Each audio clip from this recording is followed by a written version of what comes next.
Guys, আমরা যখন ছোটবেলা অন্য গাছে যায় বড়ি খাইতাম পায়রা, ঠিক আছে, আমাদেরকে দৌড়ানি দিত। কত ভালোই না ছিল সেই দিনগুলো।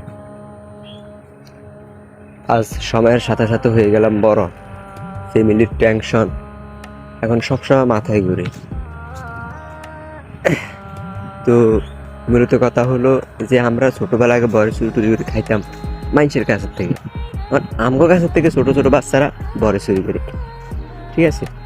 আজকে আপনাদের সেটার একটা দৃশ্য দেখাবো। মানে একটা গুড়া ছেলে, মানে প্রতিদিন হলে আরো আসে, তো কিছুদিন আগে আম্মু বাড়ির ঠাইগুলো এগুলো কাটতে দিছে। মানে আমার জন্য, আমি ঢাকা থেকে আসবো, ঠিক আছে, এই জন্য। এই যে এই একটা, এই দেখেন বাড়ি কিভাবে পারে, এই যে মানে মূলত এই হলো একটা বরিশাল, ঠিক আছে। আর এটা হলো আমাদের বাড়ি, ঠিক আছে। তো চলেন যাই ওর কাছে, দেখি ওর মুডটা হয় কি।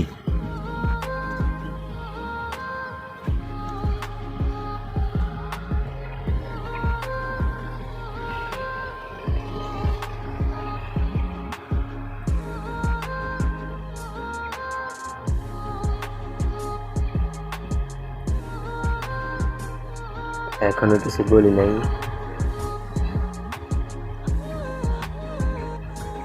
বাড়ি কই পারছ? আর কই বাড়ি? হ্যাঁ, বাড়িতে পারছ? এই গাছ থেকে আর পারো নাই? বলে কি ব্যাগে? ব্যাগে কয়টার মতো? হাত দিয়ে দেখাও তো।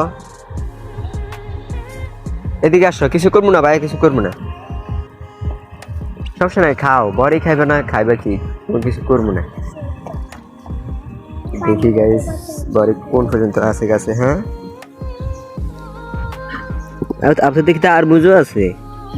আর মুজ কই থেকে আনছো? মানে ফাইনাল কই থেকে আনছো? ও আচ্ছা, দাও, খাও, সমস্যা নাই, বড়ি খাও, সমস্যা নাই, খাও। এই কিছুদিন আগে টাইটেলগুলো কাটতে দিছে, সব কলা পাইনে খাইয়া ফেলায়, ঠিক আছে। আপনাদেরকে বিকালবেলা দেখাবো যে মানে এই যে বড়ি গাছ তোরা পোলা পায় না, আর পোলা পায় না।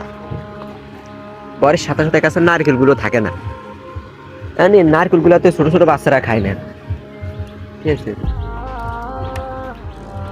এখন এই যে নিয়ে গেছে, আগে কতগুলো নারকেল ছিল, সব খাই, পোলা বানা ধুয়ে দিছি। আর বিষয়টা হলো, এগুলো একসময় আমরাই করতাম। যেমন আমরা একসময় মানুষের নারকেল গাছ থেকে নারকেল খাই, সব ধরা করে লেতাম। এখন বড় হয়ে গেছি, বাদ দিয়ে দিছি, ঠিক আছে। তো আশা করি সবাই ভালো থাকবেন। আল্লাহ হাফেজ।